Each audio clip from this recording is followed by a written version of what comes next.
तो आज है सेकेंड डे और रायपुर के होटल से चेकआउट करके हम निकल गए हैं। रात को 10, साढ़े 10, 11 बजे पहुँचे तो खाना वाना ज़्यादा हमने खाया नहीं किसी, और इस वक्त 6:45 बज रहे हैं सुबह के। So we are ready. Initial checkups.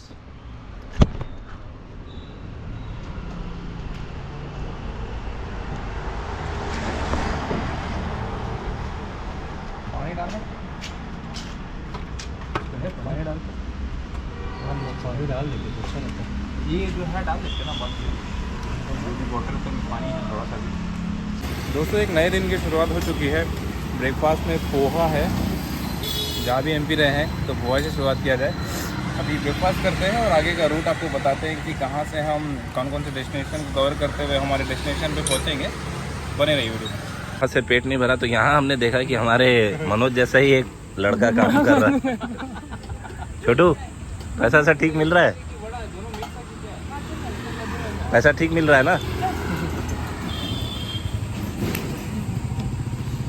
देखें आप, ये प्लेट्स लगा रहे हैं। भाई we opted for idli dosa. Poha से पेट नहीं भरा किसी का भी, इसलिए एक इडली और एक सांभर वड़ा जो है। क्वांटिटी में भी बहुत कम था और पोहा आप जानते हैं कि काफ़ी लाइट होता है और हमको चलना बहुत लंबा है, तो हालांकि ये भी लाइट ही है, बट दोनों का जब कॉम्बिनेशन हो जाता है तो ये लंबे समय तक पेट में रहेगा, ये पक्का है।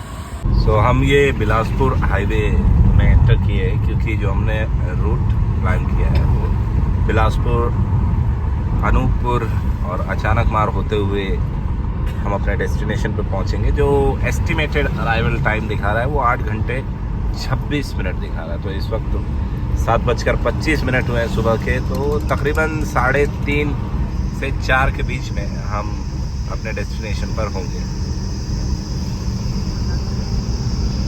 तो बिलासपुर के अंदर तो हमें नहीं जाना था, तो ये बाईपास जो है वो ले लिया हमने। रतनपुर होते हुए हम हमारे डेस्टिनेशन की ओर बढ़ेंगे। सो अब जो डिस्टेंस रिमेनिंग है 6 hours 29 minutes एंड 296 किलोमीटर्स। तो 3:14 ये ETA estimated time of arrival हमारा बता रहा है। बाकी हमारे ये 2 साथी हैं। मजे की बात है कि दोनों का नाम मनोज है। कन्फ्यूजन उत्पन्न होती है कब, जब हम दोनों जैसे अमित और मैं अभी आगे बैठे हुए हैं, हमने कुछ काम है और हमने कहा मनोज, दोनों रिप्लाई करते हैं। अभी हम ये सोच रहे थे कि ये जो लाइट स्काई ब्लू कलर की शर्ट वाले मनोज है, इनका कुछ और नामकरण किया जाए, तो आप कमेंट बॉक्स में सजेस्ट करें इनका क्या नाम रखा जाए। वैसे हमने एक नाम रखा है मकसूद। इन्होंने मकसूद का कुछ और बना दिया। तो मकसूद कैसा रहेगा अमित? मकसूद बहुत अच्छा नाम है, बहुत अच्छा नाम है। उनकी पर्सनालिटी के हिसाब से जाता भी है।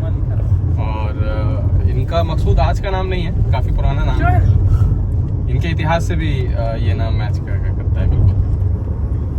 लंबी रोड ट्रिप्स हो या छोटी मंजिलें, जब भी आप 4 व्हीलर में ट्रैवल करते हैं या 2 व्हीलर में ट्रैवल करते हैं, या अगर ये सारगर्भित तरीके से कहा जाए, जब भी आप रोड पर ट्रैवल करते हैं तो आप सेफ्टी प्रोटोकॉल को फॉलो अप करें। चालान बचाने के लिए कई लोग सीट बेल्ट्स में वो जो क्लिप्स आती हैं वो लगा लेते हैं, तो वैसा ना करें, क्योंकि सीट बेल्ट का काम कोलिजन पर आपको बचाना होता है। तो यहाँ पर हम चारों ने सीट बेल्ट्स लगाई हुई हैं और अंडर कंट्रोल ही जो स्पीड है हमारी 85-90 के आसपास है, और थोड़ा और कम किया जा सकता है वैसे इस स्पीड को, क्योंकि स्पीड लिमिट अगर आप यहाँ देखें तो 80 किलोमीटर्स की है।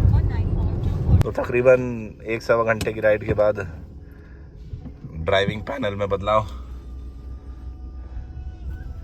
नेताजी अभी भी पीछे बैठे हुए हैं। मनोज ने फिर कमान संभाल ली है, अमित विश्राम करते हुए। मैं थोड़ा सा AC थोड़ा सा बड़ा होता पूरा एकदम आपको बताते चले कि ये गाड़ी इन्हीं की है। हम लोग सब छोटे छोटे आदमी हैं, हमारे पास छोटी छोटी कार है। ये बड़े आदमी, बड़ी गाड़ी है। थोड़ा सा बड़ा होना है। AC AC 2 में करो। AC 2 पे बोल रहे हैं सर। देख पीछे गर्म लगता है ना। अरे आगे ये रियर एसी वेंट है, लेकिन अच्छा सिद्ध शक्ति पीठ महामाया देवी मंदिर, लखनी देवी हो गया है। जी जी जी। तो दोस्तों अब एमपी चूंकि हम पहुंचने वाले हैं, बॉर्डर के एरिया में ही हैं और एमपी में आ रहे हैं, तो हालिया समय में एमपी में एक बढ़िया तो नहीं कहना चाहिए, एक अगर आप कंजर्वेशनिस्ट के तौर पर देखें समझें तो बड़ा ही विचित्र एक फैसला लिया गया है एमपी गवर्नमेंट के द्वारा। वो है सांपों का सेंसस करवाने का। अमित बैठे हुए हैं, ये कितना प्रैक्टिकल है, क्या चैलेंजेस आएंगे, क्योंकि जैसा रिपोर्ट्स आ रही हैं अलग अलग संस्थानों से संपर्क किया जा रहा है सांपों का सेंसस करवाने के लिए, क्योंकि एफडी को ये आइडिया नहीं है कि किस तरह से करवाया जाए, और ये अगर किया जाता है तो भारत में पहला राज्य होगा। जी बिल्कुल, सांपों का सेंसस इससे पहले भारत में तो कहीं नहीं हुआ है और सांपों का सेंसस प्रैक्टिकली तो पॉसिबल नहीं लगता है और इसकी आवश्यकता भी नहीं है। सांपों का सेंसस करने की आपको आवश्यकता नहीं है। आप ये ज़रूर जो है हिसाब लगा सकते हैं कि उस पर्टिकुलर एरिया में किस प्रजाति के या किस स्पीशीज़ के जो है सांप जो है आमतौर पे देखने को मिलते हैं या एग्जिस्ट करते हैं। उससे आप ये अंदाज़ा लगा सकते हैं कि सांप जो है कैसा वातावरण, वो सांप पर्टिकुलर वो सांप कैसा वातावरण पसंद करते हैं, किन पेड़ों के आसपास रहना पसंद करते हैं, ये सारी जानकारी आप ले सकते हैं। लेकिन सांपों का सेंसस ये आइडिया कुछ ज़्यादा अच्छा नहीं है, प्रैक्टिकल भी नहीं है। सांपों की जो लाइफ होती है वो बहुत ही अनप्रेडिक्टेबल होती है। ऐसा नहीं है कि किसी सांप को आपने अपनी काउंटिंग में लिया और वो आपके काउंटिंग करने के कुछ समय तक भी जिएगा, इसकी कोई गारंटी नहीं है। और आप किन सांपों की गिनती कर रहे हैं ये भी बहुत मायने रखता है। केवल अडल्ट्स जो है सांपों की आप गिनती कर रहे हैं या जो सब अडल्ट्स हैं या जो बच्चे हैं उनको भी आप अपनी काउंटिंग में शामिल कर रहे हैं, क्योंकि सांपों में जो डेथ रेट है वो बहुत हाई होता है। जितने बच्चे पैदा होते हैं कहना चाहिए उसका 1/10 भी नहीं बच पाते हैं। तो सेंसस हमारे हिसाब से तो प्रैक्टिकल नहीं है। तो शानदार सड़क के बाद अब जो हमें मिली है ये धूल भरी आंधी में स्पीड जो है वो स्वतः ही कम हो जाती है, क्योंकि न सड़क इतनी अच्छी है न विजिबिलिटी, और गाड़ियां भी काफ़ी नज़दीक ही चल रही हैं, तो थोड़ा सा संभल कर यहाँ ड्राइव करना होगा। 3:30 तक हम लोग पहुँच जाएंगे। ऑन द वे ही हैं सर अभी हम लोग। जी जी ठीक है। तो ये रिजॉर्ट से फ़ोन था। अमित जी आप बता रहे थे कुछ हाथियों का मूवमेंट। जी ये जो आप इलाका देख रहे हैं ये हाथी प्रभावित क्षेत्र है, और यही नहीं इससे लगे हुए जितने एरियाज हैं अंबिकापुर से लेके बिलासपुर की सीमा तक, और इसके आगे एमपी में जो एक्चुअली हाथी पहुंचते हैं वो हमारे इसी इलाके से पहुंचते हैं। अभी जो ये रोड आप देख रहे हैं, एक ज़माने में ये हाथियों का जो है ट्रैवल रूट हुआ करता था, और क्योंकि अब यहाँ पे ट्रैफिक बहुत बढ़ गया है, अमूमन ऐसा होता नहीं है कि हाथी अपना रास्ता बदले, लेकिन कई सालों के एवोल्यूशन आप कह सकते हैं, या सही शब्द होगा अडेप्टेशन। हाथी बहुत समझदार जीव होते हैं और अडेप्ट बहुत जल्दी करते हैं वो, और उन्होंने अपना रूट जो है बदल लिया है। और उनके रूट बदलने से सबसे ज़्यादा परेशानी अगर किसी को हुई है हाथियों के बाद, तो वो है यहाँ के लोकल ग्रामीण। समाचार आता ही रहता है कि हाथी ने कभी इस जगह हमला किया, कभी उस जगह हमला किया।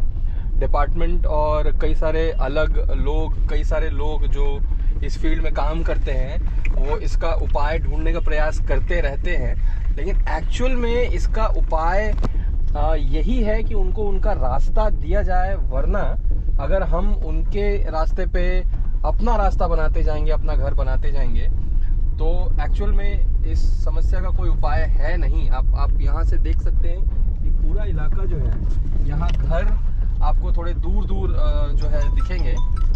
गांव के काफ़ी घर जो हैं थोड़े दूर है, और इसका नुकसान भी यहाँ गांव वालों को उठाना पड़ता है, लेकिन इसके कुछ फ़ायदे भी हैं। दूर घर होने से ये होता है कि स्पेस जो है हाथियों को पास होने के लिए वो मिलता रह जाता है। स्टॉपेज है और रीफ्यूलिंग की जा रही है गाड़ी की, जो आवश्यक है। गाड़ी का एवरेज ठीक ठाक है, तकरीबन 15-16 के आसपास है विद AC।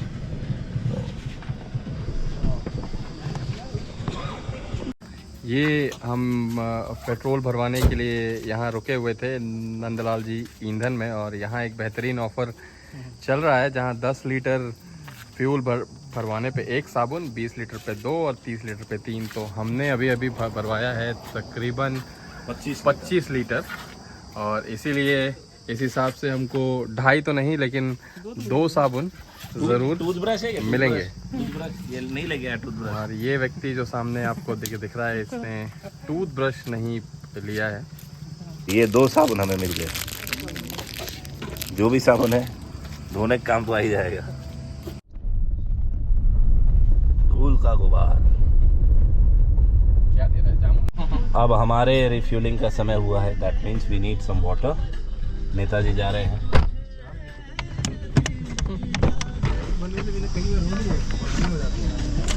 तो पानी का स्टॉक ले लिया है और कुछ थोड़े बहुत चटर पटर टाइप के, हम में से ज़्यादा ये सब कोई नहीं खाता है, तो 5 रुपए के 2 पैकेट ले लिए गए बस।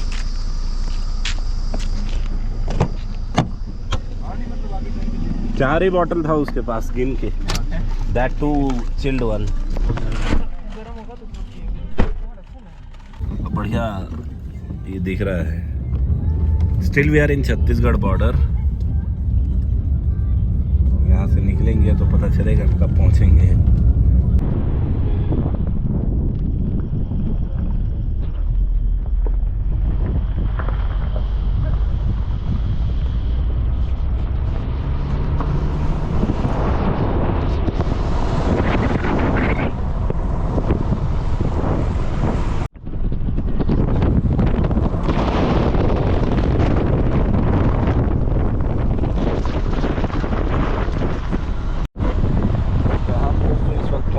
पेंड्रा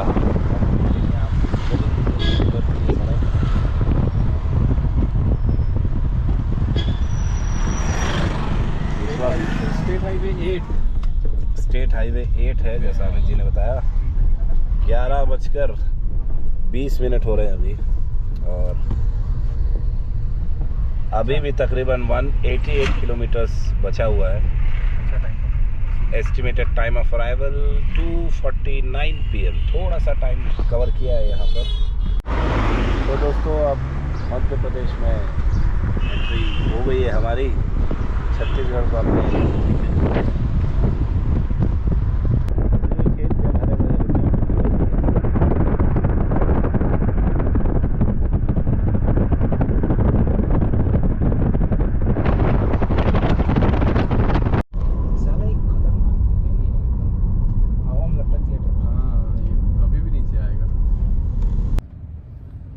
दंतेवाड़ा वालों की ये समस्या कहीं सॉल्व नहीं होती है, चाहे वहाँ रहे चाहे यहाँ, क्रॉसिंग में फंसते ही है। अरे एक बार आए।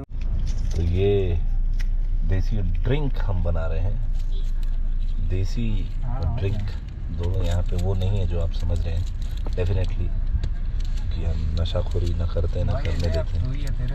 देसी ड्रिंक से हमारा मतलब है हमारे प्राण प्रिय सत्तू से। प्याज काटी जा रही है, नींबू काटा जा रहा है, क्योंकि हम अभी भी क्रॉसिंग में ही हैं।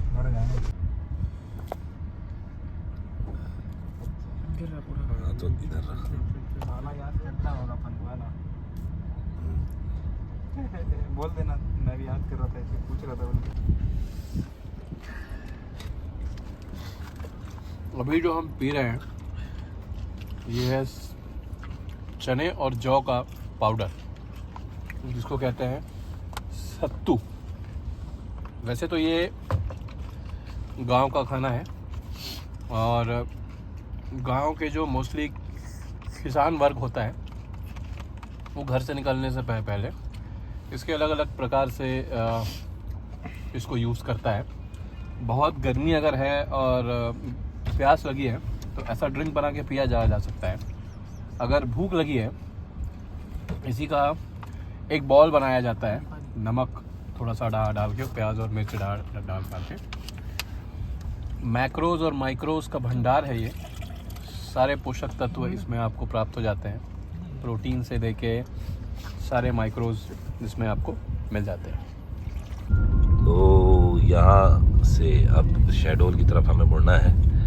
लेफ्ट टर्न जो है वो राइट है हमारे लिए, और श्रीवास्तव ढाबा से आगे बढ़ते हुए, क्योंकि अभी अभी हमने सत्तू और इन्होंने सुपारी खाई है तो आवश्यकता नहीं है हमें। इस वक्त समय हो रहा है 1:10 और अभी 102 किलोमीटर और बचा। ठीक है, ठीक है। आधा किलोमीटर पे मोनी रोड जो बता रहे हैं वो उस रोड में जुड़ेगा जिस रोड को क्लोज बता रहे हैं। ठीक। देखते हैं शहडोल पहुंचना।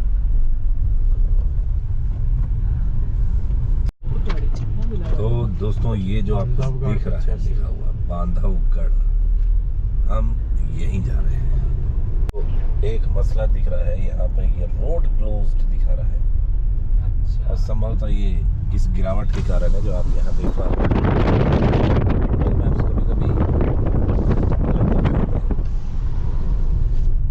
रोड क्लोज जैसी कोई चीज़ नहीं। ये ब्रिज। तो दोस्तों ये जो पर्वत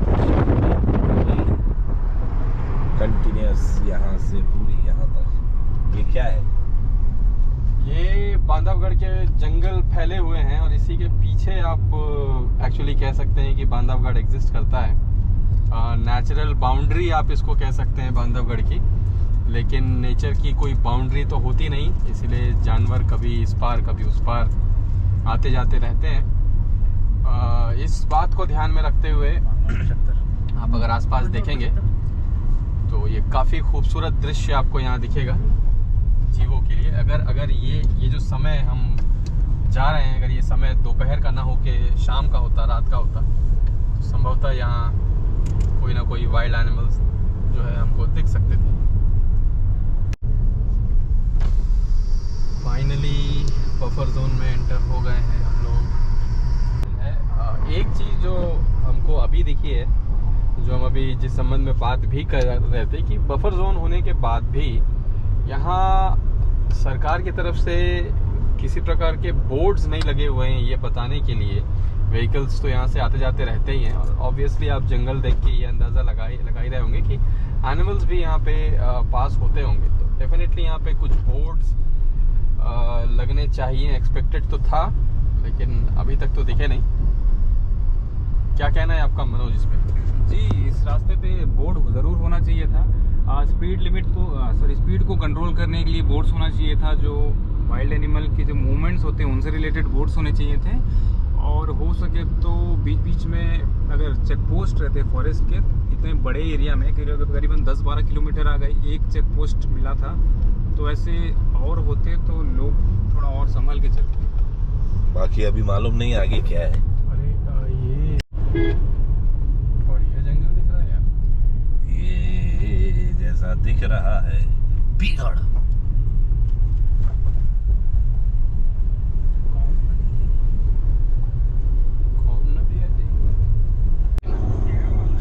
नहीं, बगैर जहर वाला कोई जहर वहर नहीं होता। बहुत धीमा चलता है, ऐसे कोई परेशानी नहीं है उससे। जी, वो चूहा वगैरह पकड़ने के लिए ना आ जाता है कभी कभी। तो हम पहुंच गए हैं मानपुर। यहाँ से 12 किलोमीटर तकरीबन और जाना है हमें। 15 मिनट लड़का देख रहा था का ये सफ़र है। और टीना बग ने कहा कि लड़का झांक के देख रहा था। तो अभी 2:50 हुए हैं, एस्टिमेटेड अराइवल 3:02 है। बीच में हमारे 16 मिनट ख़राब हो गए थे, ऑलमोस्ट 20 मिनट अब और एल साहब तक हम पहुंच चुके होते हैं। दोस्तों, हम बांधवगढ़ उमरिया रोड में पहुंच चुके हैं। यहाँ से इस डायरेक्शन में लगभग 3 किलोमीटर में हमारा रिजॉर्ट है। आप देख सकते हैं काफ़ी सारे होर्डिंग्स प्रमोशन के लिए, काफ़ी सारे अलग अलग रिजॉर्ट्स अपने बोर्ड्स पे लगा दिए हैं ताकि लोगों को कन्फ्यूजन ना हो कि कहाँ जाना है। अपने रिजॉर्ट्स के नाम को देखते हुए वो फॉलो करके वहाँ तक पहुँच सकते हैं। तो हम हमारे रिजॉर्ट को फॉलो करते हुए चलते हैं।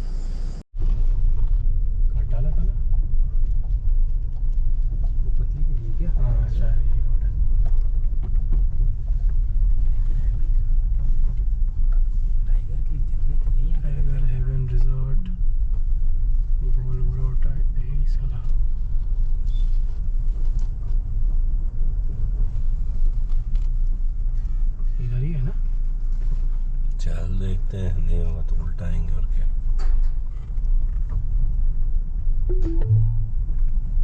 पीछे रहिए, यू हैव अराइव्ड बोल रहा हूँ। इससे पूछे क्या? वो देखो दिखा रहा है। कौन दिखा रहा है? देखो ना आगे आगे हाँ वो देखो बोर्ड लगा नहीं है, बट वो दिखलाई के चर यही वाला है। तो ये हमारे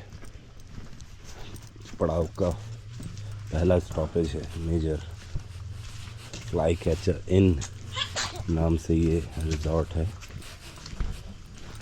और 3:05 हो रहे हैं इस वक्त। लेट अस सी, काफ़ी लंबी ड्राइव थी ये। 3 टाइगर्स। तो कुछ ये हमारा लिविंग स्पेस है, डबल बेड। मैं और मनोज कुमार यहाँ रुकने वाले हैं, और अमित और मनोज कश्यप दूसरे रूम में। ये चेंजिंग एरिया एंड बाकी जो आवश्यक काम है वहाँ होंगे। टीवी के विषय में बताया गया कि हॉटस्पॉट से चलेगी, एंड ये भी अच्छा है। मच्छर बहुत ज़्यादा नहीं है, हल्के फुल्के रात में आएंगे ऐसा कहा गया है। सो लेट अस सी। तो टाइम क्या हो रहा भाई? 4 बजे 4:10 कुछ है। 4:14, 4:15 आप समझे हुआ है। और ये लोग मिलता नहीं था ना, केचप वेचप क्या ऐसा था। तीखा तो रहेगा ना चटनी। स्नैक्स में ये प्याज पकौड़ा, ये फिंगर चिप्स की स्थिति बहुत गंभीर है। रूम कैसा है? अगर आप हमारे व्यूवर्स में से कोई आना चाहे तो सजेस्ट क्या करेंगे? रूम छोटा लग सकता है लेकिन कंफर्टेबल है, और लाइटिंग भी बहुत अच्छी है। एसी अच्छा काम करता है, ठंडा करता है। बाथरूम की स्थिति भी ठीक ठाक है, और एडिशनल जो ये लगेज रखने के लिए जगह दिया गया है, ये काफ़ी प्रैक्टिकल है और बहुत अच्छा है। और आप यहाँ आके एक्सपीरियंस कर सकते हैं इसको, अच्छी जगह है। प्राइजेस भी अच्छे हैं, प्राइजेस भी बहुत रीजनेबल है, और यहाँ का जो एम्बियंस है बहुत शांत है। फैमिली फ्रेंड्स के साथ आते हैं, कुछ सुकून का टाइम अगर स्पेंड करना चाहते हैं अपने डेली एक्टिव लाइफ से अलग, तो बिल्कुल आ सकते हैं यहाँ पे। आपको शांत, वाइल्ड, एडवेंचरस और कंफर्ट सब कुछ मिलेगा यहाँ। और सबसे इम्पोर्टेंट चीज़, ताला गेट यहाँ से सिर्फ 1 किलोमीटर पे है। तो इस वक्त बज रहे हैं 6 शाम के, और अभी भी रोशनी काफ़ी तेज़ है।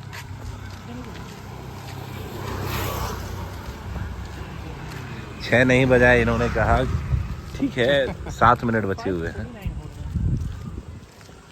तो कहाँ जा रहे हैं हम लोग? हम लोग जा रहे हैं ताला गेट, ताला का जो सफारी गेट है, थोड़ा सा पता करके आते हैं। कल हमारी मॉर्निंग और आफ्टरनून की सफारी है, तो उससे पहले हमारे पास अभी गेट परमिट तो है, लेकिन जिप्सी और गाइड की बुकिंग जो है वो आज शाम को ही करनी होती है, या फिर ऑन द स्पॉट आप उसी दिन भी करवा सकते हैं। लेकिन क्योंकि हमारी सुबह की सफारी है, बहुत ज़्यादा समय नहीं रहेगा, तो बुकिंग जो है हम लोग अभी करवा लेंगे।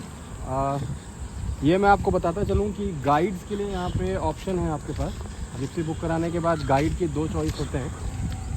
अगर आप कोई एक्सपीरियंस गाइड लेते हैं तो उसके चार्जेस अलग हैं, और अगर आप कोई नया गाइड लेते हैं तो उसके चार्जेस अलग है। चार्जेस एक्चुअली में क्या है ये भी गेट पे जाके ही पता लगेगा, तो वो कंफर्म करने के बाद हम आपको बताएंगे।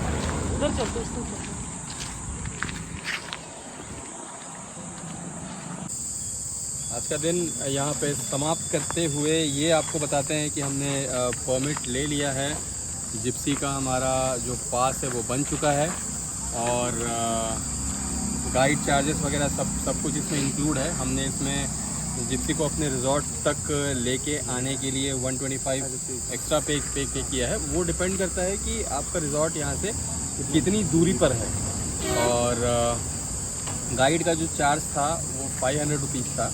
आपने 2 गाइड के टाइप बताए थे, आपने कौन सा लिया? हाँ, तो यहाँ पे हमने एक्सपीरियंस गाइड के लिए पे किया। आप तो दावा करते हैं कि अनुभवी हैं हम लोग। बिल्कुल। क्या होता है, जगह की स्पेशलिटी अलग अलग होती है। तो बांधवगढ़ जो है हम लोग पहली बार आए हैं, तो इस जगह को जानने के लिए, समझने के लिए यहाँ का एक एक्सपीरियंस गाइड होना बहुत आवश्यक है।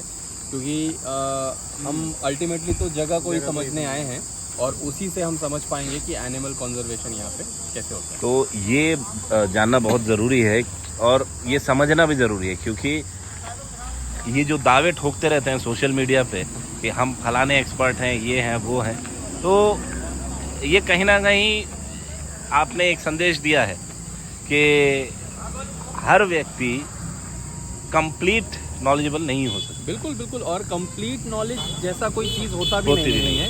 किसी भी फील्ड में भी आप कितना भी नॉलेज लेते जाएं, आपके पास या हम सब के पास बहुत कुछ होता है उस फील्ड में और सीखने के लिए। और क्योंकि वो जो गाइड्स हैं वो यहाँ के लोकल हैं, वो दिन रात यही काम करते हैं, तो ऑब्वियस है कि उनकी जानकारी हमसे कहीं ज़्यादा अच्छी होगी इस जगह को लेके, और उनसे सीखने में हमारा ही फ़ायदा इसमें है। तो दैट्स ऑल फॉर टुडे दोस्तों। अब आपसे डे 3 के व्लॉग में मुलाकात होगी। Team Asian signing off for day 2।